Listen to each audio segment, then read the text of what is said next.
നമസ്കാരം. ഞാൻ അനഘ. ഇന്ന് മാതൃഭാഷാ ദിനമാണ്. ഞാൻ ഇന്നിവിടെ ചൊല്ലാൻ പോകുന്നത് ശ്രീ കോലടി ഗോപാലകൃഷ്ണന്റെ എൻ്റെ കേരളം എന്ന കവിതയാണ്.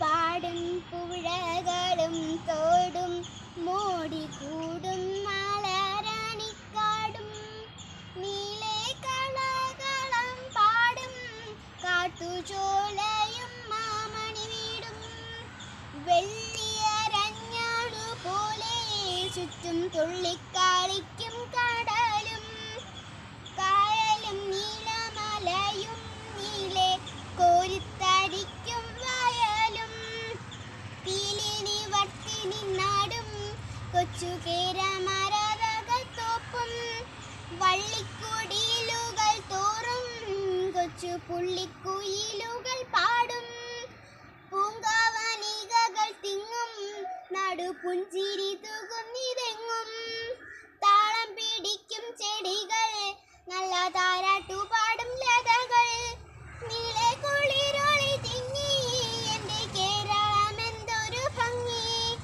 എല്ലാവർക്കും എൻ്റെ ഹൃദയം നിറഞ്ഞ മാതൃഭാഷാ ദിനാശംസകൾ. നന്ദി, നമസ്കാരം.